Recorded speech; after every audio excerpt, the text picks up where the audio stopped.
इस लेक्चर में हम चैप्टर नंबर 9 पढ़ेंगे। चैप्टर नंबर 9 का नेम है inference in first order logic और आपकी बुक का चैप्टर नंबर 9 हमने कवर करना है इस पूरे लेक्चर में। जो टॉपिक्स हम कवर करेंगे that is reducing the first order inference to propositional inference. दूसरा टॉपिक जो हम पढ़ेंगे दैट इज यूनिफिकेशन और थर्ड टॉपिक जो है वो है फॉरवर्ड चेनिंग। फोर्थ टॉपिक है backward chaining and the last one is resolution. So ये टॉपिक्स जो हैं ये हमने इस लेक्चर में और इस चैप्टर के हम इस लेक्चर में पढ़ेंगे। फर्स्ट ऑफ ऑल हम स्टार्ट करेंगे इन्फरेंस रूल्स क्या होते हैं फॉर क्वांटिफायर्स। क्वांटिफायर्स हमने पिछले लेक्चर में पढ़े थे और पिछले चैप्टर में थे। क्वांटिफायर्स दो तरह के थे, एक तो यूनिवर्सल क्वांटिफायर था और एक एग्जिस्टेंशियल क्वांटिफायर था। ठीक है, अब यूनिवर्सल इंस्टेंसिएशन, ठीक है, यूआई भी हम इसको कहते हैं। तो यूआई यूनिवर्सल इंस्टेंसिएशन होती क्या है? मैं आपको पहले एग्जांपल से एक्सप्लेन करती हूँ, फिर इसकी डेफिनेशन पर हम आएंगे। हमने एक स्टेटमेंट पढ़ी थी, all greedy kings are evil. ठीक है, एक स्टेटमेंट थी, all greedy kings are evil. तो इसके लिए हम FOL में स्टेटमेंट किस तरह से लिखेंगे? For all x king of x and greedy of x employees evil of x. ठीक है, ये इसकी स्टेटमेंट बनती है इन FOL। बिकॉज हम ऑल की बात कर रहे थे इसलिए यहाँ पर फॉर ऑल लिखा हुआ है और ये हमारे पास एक यूनिवर्सल क्वांटिफायर है। ठीक है, फॉर ऑल जो है दैट इज यूनिवर्सल क्वांटिफायर, तो इसलिए आपके टॉपिक का नाम है यूनिवर्सल इंस्टेंसिएशन।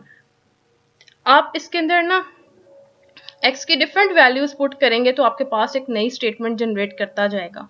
दैट इज यूनिवर्सल इंस्टेंसिएशन कि आप हमेशा नया सेंटेंस या नई स्टेटमेंट इन्फर करेंगे by substituting a new term. आप एक एक नई वैल्यूज देते जाएंगे और आपके पास एक पूरा नया स्टेटमेंट बनेगा। अब देखिए यहाँ पर हमने फर्स्ट में इनपुट दी जॉन, एक्स की जगह हमने जॉन पुट किया, तो क्या आया? King John and greedy John implies evil John. Means John is a king and John is greedy, so John is evil. ठीक है, सिमिलरली हमने नई वैल्यू पुट की दैट इज रिचर्ड। उसके लिए भी इस तरह से हम कह सकते हैं लाइक हमने जितनी दफा इनपुट दी हमारे पास एक नई स्टेटमेंट बनती गई, हमने नया जो फिनोमेना है वो हमने इन्फर किया। तो ये आपके पास कॉन्सेप्ट कहता है यूनिवर्सल इंस्टेंसिएशन कि आपके पास जो भी स्टेटमेंट होती है उसके अंदर आप एक वैल्यू देते हैं। जब वैल्यू देते हैं तो आप एक नई स्टेटमेंट या नया सेंटेंस जो है वो इन्फर कर सकते हैं। यहाँ पर अब इसकी डेफिनेशन लिखी हुई है, ये तो इसकी एक एग्जांपल थी। ठीक है, अब इसकी डेफिनेशन लिखी हुई है, द रूल ऑफ यूनिवर्सल इंस्टेंसिएशन और UI, हम इसको UI भी कहते हैं और यूनिवर्सल इंस्टेंसिएशन भी कहते हैं, says that we can infer any sentence, हम कोई भी सेंटेंस इन्फर कर सकते हैं obtain by substituting a ground term. हम कोई भी ग्राउंड टर्म को पुट करेंगे या सब्सटीट्यूट करेंगे फॉर द वेरिएबल। अब ग्राउंड टर्म क्या? A term without variable. आप देखें जॉन में तो कोई वेरिएबल नहीं था ना, एक ग्राउंड टर्म हुई। रिचर्ड में भी कोई वेरिएबल नहीं था, ग्राउंड टर्म का लिखा है अ टर्म विदाउट वेरिएबल, इसके अंदर कोई भी वेरिएबल नहीं है और हमने एक नई स्टेटमेंट या नया सेंटेंस इन्फर किया। That is rule of universal instantiation. ठीक है, to write the inference rule formally, अगर हम मैथमेटिकल या फॉर्मल फॉर्म में लिखें तो वो हम इस तरह से लिखते हैं, for all v alpha divided by substitute v over g और alpha। ठीक है, for any variable v, आपके पास वेरिएबल v है और जो ग्राउंड टर्म है दैट इज g। ठीक है, और यहाँ पर ये लिखा हुआ है let SUBST theta alpha denote the result of applying. ये जो थीटा और अल्फा है that represent the result of applying substitution theta. हम थीटा अप्लाई करेंगे किसी भी सेंटेंस अल्फा के ऊपर। अल्फा हमारे पास एक हमारा एक सेंटेंस अल्फा है, वी उसके अंदर एक वेरिएबल है, जी जो है वो ग्राउंड टर्म है। ठीक है, तो अब हमने सब्सटीट्यूट क्या किया? ये सब्सटीट्यूट वेरिएबल में जी को पुट किया, ग्राउंड टर्म को वेरिएबल में पुट किया और अल्फा हमारा सेंटेंस था, यह स्टेटमेंट थी और वी वेरिएबल था। For all v alpha, v stands for variable, alpha stands for a sentence. Substitute करेंगे वेरिएबल में ग्राउंड टर्म यहाँ पर और अल्फ़ा हम इसको इनपुट देंगे, तो हमें रिजल्ट में एक नई इन्फ्रेंस या नई स्टेटमेंट या कोई नया सेंटेंस हमें मिलेगा। That is substitution. ठीक है, फॉर एग्जाम्पल द 3 सेंटेंसेज, अब यहाँ पर जो एग्जाम्पल मेंशन हुई हुई है given here are obtained with substitution. अब हमने यहाँ पर सब्सटीट्यूशन क्या की थी, x over John. First of all हमने यहाँ पर, अब देखें एक्स ओवर जॉन किस तरह से लिखा है, वेरिएबल हमारे पास क्या था इस स्टेटमेंट में, एक्स था, और ग्राउंड टर्म हमने क्या पुट की, दैट वाज जॉन, तो इसलिए यहाँ पर लिखा है सब्सटीट्यूशन जो हमने की वो एक्स ओवर जॉन थी, फिर एक्स ओवर रिचर्ड थी, और फिर x over father of John. ठीक है, तो ये हमारे पास एक नई सब्सटीट्यूशन के बाद एक नई स्टेटमेंट क्रिएट हो जाती है। एग्जिस्टेंशियल इंस्टेंसिएशन, EI हम इसको कहते हैं। ठीक है, in the rule for existential instantiation, इसमें होता ये है the variable is replaced by a single new constant symbol. अच्छा, अब जो हमने यूनिवर्सल इंस्टेंसिएशन पढ़ा था पिछली स्लाइड में, उसमें यह था कि हम अपने वेरिएबल को रिप्लेस करते हैं with a new term, ground term जिसको हमने कहा था। इसमें क्या है कि हम वेरिएबल को कांस्टेंट सिंबल से रिप्लेस करेंगे, लेकिन एक कंडीशन भी साथ में ऐड की गई है कि वो कांस्टेंट सिंबल को दोबारा कहीं पर भी आपने नॉलेज बेस में नहीं लिखना। ठीक है, फॉर एनी सेंटेंस अल्फा, वही बात है कि हम इसको अगर रिप्रेजेंट करेंगे फॉर्मूले के फॉर्म में तो किस तरह से आएगा, एक सेंटेंस है alpha, there exist a variable v, substitute करेंगे वेरिएबल को के साथ, और सेंटेंस हमारे पास है alpha such that k does not appear elsewhere in the knowledge base. K जो है वो कभी भी कहीं पर भी नॉलेज बेस में रिपीट नहीं होना चाहिए। ठीक है, एग्जाम्पल नीचे लिखी हुई है, there exist x such that x is a crown and x is on head of John yields। अब देखें यहाँ पर x है ना, तो x की वैल्यू हमने सब्सटीट्यूट करनी है, तो इसको हम रीड करेंगे देयर एग्जिस्ट, ये जो एग्जिस्टेंशियल क्वांटिफायर है वो वाला सिंबल है, देयर एग्जिस्ट हम इसको कहते हैं। तो इट मीन्स देयर एग्जिस्ट का मतलब है समवन, समबॉडी, या a part of population, chunk of people, या चंक ऑफ पॉपुलेशन, यानी कि सम पार्ट ऑफ पॉपुलेशन में से कुछ हिस्सा या कुछ लोग जो हैं वो इसमें पॉसिबल हैं। तो प्रोवाइडेड दैट C1, अब हमने यहाँ पर क्या किया, crown C1 is on head of John, provided C1 is a new constant symbol. अब हमने यहाँ पर एक नया कांस्टेंट सिंबल प्रोवाइड किया, दैट इज C1, और जो C1 है वो दोबारा कभी भी हमारे पास नॉलेज बेस में रिपीट नहीं होगा। C1 इज अ कांस्टेंट, यहाँ पर हमने मेंशन किया था ना, दैट इज अ कांस्टेंट के, तो C1 जो है वो हमारे पास एक कांस्टेंट है, के है, और हम इसको स्कोलेम कांस्टेंट भी कहते हैं। ठीक है, इसका नाम स्कोलेम कांस्टेंट भी है। Basically the existential sentence says that, हमारे पास जो एग्जिस्टेंशियल सेंटेंस होता है वो कहता है कि some object satisfy a condition. ठीक है, यहाँ पार्ट ऑफ पीपल जो है वो सेटिस्फाई करें किसी भी कंडीशन को, बिकॉज हम एग्जिस्टेंशियल क्वांटिफायर के टाइम हम ये स्टेटमेंट यूज करते हैं ना, देयर एग्जिस्ट या देयर इज समवन या समबॉडी, तो इसका मतलब ये होता है कि पार्ट ऑफ पॉपुलेशन सेटिस्फाई करे किसी भी कंडीशन को। And applying existential instantiation rule just give a name, तो हम जब एग्जिस्टेंशियल इंस्टेंसिएशन अप्लाई करते हैं EI, तो वो क्या करता है कि वो एक नेम एलोकेट करता है उस ऑब्जेक्ट को। ठीक है, of course that name must not clearly belong to another object, तो वो किसी और ऑब्जेक्ट के साथ वो नेम बिलोंग नहीं कर सकता। तो जो एग्जिस्टेंशियल इंस्टेंसिएशन है वो हम एक नेम जो है वो देगा। ठीक है, और जो यूनिवर्सल इंस्टेंसिएशन है वो क्या होता है कि हम उसको डिफरेंट जगहों पर अप्लाई कर सकते हैं और डिफरेंट रिजल्ट्स इन्फर कर सकते हैं।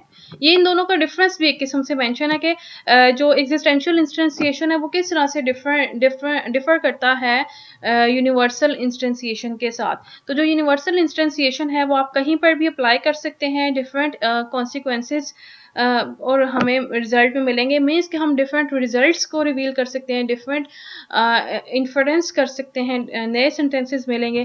Existential instantiation can be applied once, ये हमने अभी ऊपर बताया था, इसकी डेफिनेशन थी कि कांस्टेंट सिंबल जो आप के यूज कर रहे हैं वो दोबारा कभी भी नॉलेज बेस में रिपीट नहीं होना चाहिए। ठीक है, तो इसलिए हम ये कहेंगे एग्जिस्टेंशियल इंस्टेंसिएशन जो है वो एक ही दफा में अप्लाई होगा, and then the existential quantified sentence can be discarded, तो फिर उसके बाद हम उसको डिस्कार्ड कर देंगे। एक दफा अगर हमने ये वाली स्टेटमेंट यूज की, इसके बाद हम अपने नॉलेज बेस में से इसको डिस्कार्ड कर देंगे। ठीक है, for example where no longer need एक स्टेटमेंट थी हमारे पास, there exist x x kill victim, ठीक है। Once we have added the sentence, इसके बाद हमने एक्स को रिप्लेस कर दिया मर्डर से, ठीक है। तो मर्डर किल विक्टिम एक दफा हमने यूज कर लिया, मतलब एक दफा हमने कांस्टेंट की वैल्यू मर्डर यूज कर ली, इसके बाद हम उसको डिस्कार्ड कर देंगे। यही लिखा हुआ है कि for example we no longer need once we have added the sentence, जब हम एक दफ़ा ये ऐड कर लेंगे सेंटेंस तो हमें इसकी ज़रूरत नहीं होगी, जस्ट एक दफ़ा हमने इसको नॉलेज बेस में लिखना है एग्जिस्टेंशियल इंस्टेंसिएशन को, ठीक है। नेक्स्ट है रिडक्शन टू प्रोपोजिशनल इन्फरेंस, हमने रिड्यूस किस तरह से करने हैं प्रोपोजिशनल इन्फरेंस को, ये हमारा नेक्स्ट टॉपिक है।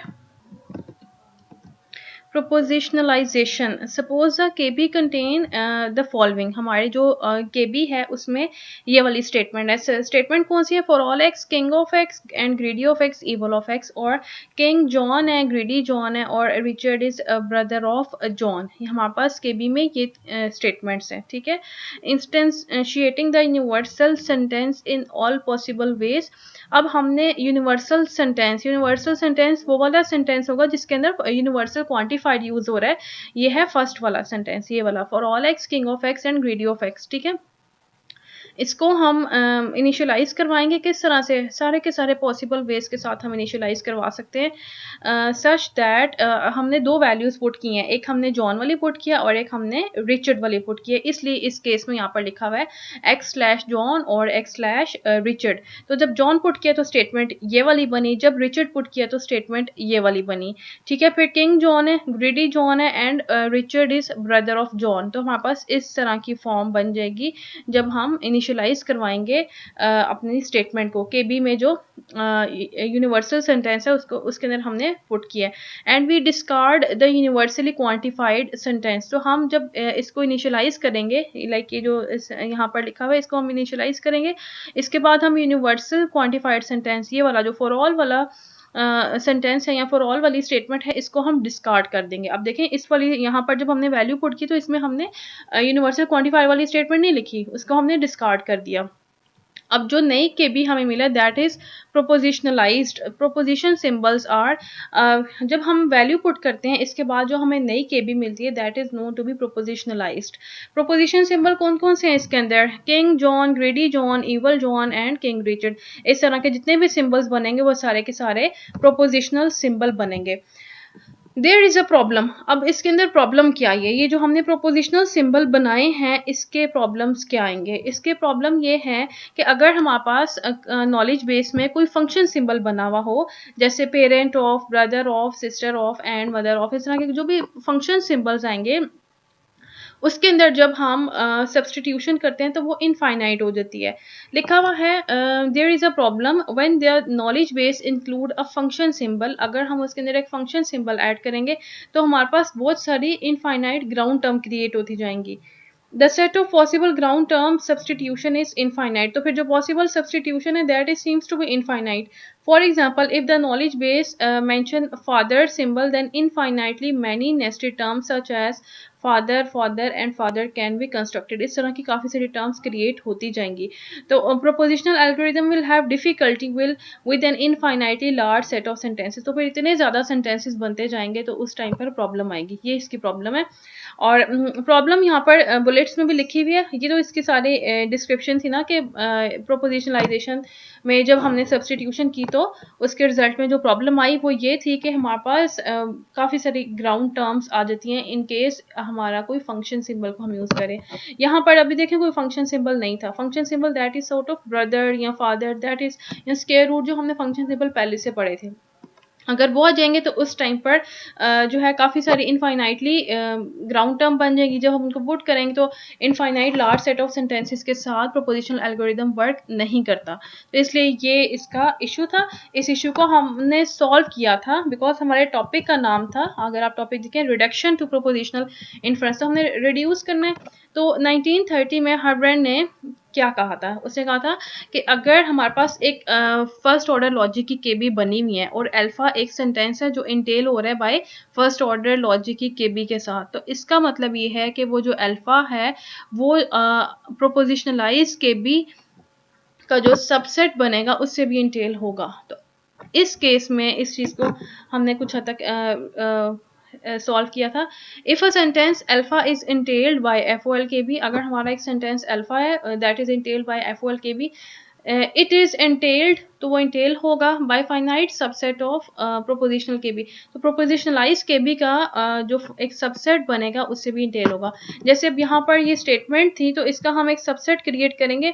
अगर एक अल्फा है जो हमारी original F O L K B के साथ इंटेल हो रहा है, इसका मतलब ये है कि वो जो प्रोपोजिशनलाइज के बी बनेगी उसके साथ भी इंटेल हो रहा होगा। तो हमने फाइनाइट सबसेट का वर्ड यूज़ कर रहे हैं, यानी कि हम पहले हमारे पास इनफाइनाइट स्टेट यूज़ हो रही थी, अब वो यूज़ नहीं होंगी, अब हमारे पास एक फाइनाइट सबसेट बन जाएगा प्रोपोजिशनल के बी का। आइडिया इसके अंदर क्या है, for n equals to 0 to infinity, because हमारे पास इन्फिनिटी स्टेट्स या इन्फिनिटी सबसेट बन रहे हैं तो इसलिए हम इसको इन्फिनिटी तक जाएंगे। Do create a prepositional K B, हम एक प्रोपोजिशनल के बी बनाएंगे बाय इनिशिएटिंग विद डेप्थ, हम उसके अंदर सारी की सारी वैल्यूज सब्सटीट्यूट करेंगे और इसको इनिशियलाइज करवाने के बाद and see if alpha is entailed by K B, अगर अल्फा इंटेल हो रहा है कि नहीं। अगर अल्फा इंटेल हो रहा होगा, वर्क्स इफ अल्फा इज इंटेल्ड, अगर अल्फा इंटेल हो रहा होगा तो ये यकीनन हमें रिजल्ट में आउटपुट देगा, और अगर अल्फा इंटेल नहीं होगा तो वो इसी लूप में ही चलता रहेगा, इनफाइनाइट लूप।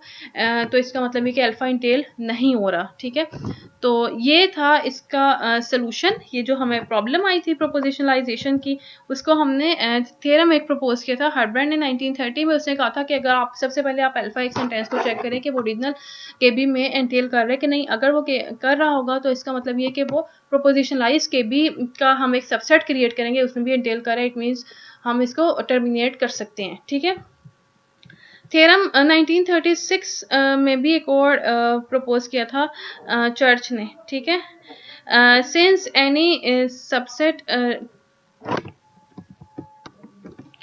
एलन ट्यूरिंग और चर्च ने इन लेटर 1936 में एंटेलमेंट फॉर एफओएल के बारे में बताया था कि दैट इज सेमी डिसाइडेबल। ठीक है, the question of entailment for first order logic is semi decidable. उन्होंने कहा था दैट इज नॉट डिसाइडेबल, ये final conclusion that is sort of semi decidable. Algorithm exist that say yes to every entail sentence but no algorithm exist that also say no to every non entail sentence. हमारे पास एक ऐसा algorithm बना हुआ है जो entail sentence को तो येस कह देते हैं, लेकिन ऐसा कोई भी एल्गोरिथम नहीं बना हुआ जो अगर आपके पास कोई स्टेटमेंट एंटेल ना हो रही हो तो वो उसको नो करे। वो देखें यहाँ पर इनफाइनाइटली चलता जा रहा है, तो इसलिए हम इसको कहेंगे that is a sort of semi decidable. ठीक है, अब इसको सॉल्व किस तरह से किया था, since any subset has maximum depth of nesting. अगर आप देखें पिछले एग्जांपल में एक नेस्टिंग का एक चेन चल रही है, जैसे फादर है फिर फादर है फिर फादर है, तो एक पर्टिकुलर डेप्थ ऑफ नेस्टिंग हो रही है हर स्टेटमेंट में among its ground term. We can find the subset by first creating, हम सबसेट किस तरह से फाइंड करेंगे, first generating all the instantiations with constant symbol. हम कांस्टेंट सिंबल के साथ सबसे पहले इन एक इनिशियलाइजेशन करेंगे। अब कांस्टेंट सिंबल हमारे पास दो थे, एक रिचर्ड था और दूसरा जॉन था। इसके बाद हम इसको डेप्थ 1 तक लेके जाएंगे। डेप्थ सबसे पहले हमारे पास कांस्टेंट सिंबल आए, वो क्या थे, रिचर्ड और जॉन। डेप्थ 1 क्या आएगी, फादर ऑफ रिचर्ड और फादर ऑफ जॉन। फिर हम इसको डेप्थ 2 तक लेके जाएंगे and so on until we are able to construct a propositional proof, जब तक हमारे पास ये प्रूफ ना हो जाए। ठीक है, तो हम इसके सबसेट क्रिएट करने के लिए पहले फर्स्ट स्टेप पर जाएंगे, फिर सेकंड पर जाएंगे, फिर थर्ड पर जाएंगे और फिर इसके बाद हम उसको मैच करेंगे, पूरा एक सबसेट का सेट बन जाएगा। फिर हम अल्फा को चेक करेंगे, either it is entailed bye एफओएल, अगर है तो वो हमें इसका मतलब ये कि वो हमारे प्रोपोजिशनल के बी सबसेट के साथ इंटेल करती है। ठीक है, तो इसको हम इस तरह से फिक्स कर सकते हैं। यूनिफिकेशन हमारा जो नेक्स्ट टॉपिक है that is unification. Problem with propositionalization, अभी हमने कुछ प्रॉब्लम्स देखी थी, वो ये थी कि अगर फंक्शन का सिंबल यूज़ हो रहा है तो हम उसको आपने सॉल्व करना था इन प्रोपोजिशनलाइजेशन। एक और बहुत बड़ी प्रॉब्लम आ रही है प्रोपोजिशनलाइजेशन में, that is irrelevant sentences. Propositionalization seems to generate lots of irrelevant sentences, काफ़ी सारे इररेलेवेंट सेंटेंसेस क्रिएट होते जा रहे हैं। फॉर एग्जांपल अगर हमारे पास ये वाली स्टेटमेंट थी तो हमारे पास काफ़ी सारे इररेलेवेंट स्टेटमेंट बनती गई थी, फैक्ट्स बने थे, अभी हमने पिछले एग्जांपल में देखे। It seem obvious that evil John मतलब अगर हम इसके अंदर कुछ भी पुट करेंगे, जॉन पुट करेंगे, तो इसका मतलब ये जॉन इवल है, जस्ट इतना ही हमें रिजल्ट देना चाहिए। लेकिन प्रोपोजिशनलाइजेशन प्रोड्यूस लॉट्स ऑफ फैक्ट, और भी फैक्ट क्रिएट करती जा रही है, ग्रेडी Richard, ग्रेडी king Richard, king John, king Richard, evil Richard है। इसे सिर्फ हमें रिजल्ट में ईवल जॉन देना चाहिए या ईवल रिचर्ड देना चाहिए। तो ये इशू है प्रोपोजिशनलाइजेशन का, इसको हम सॉल्व करेंगे किस तरह से।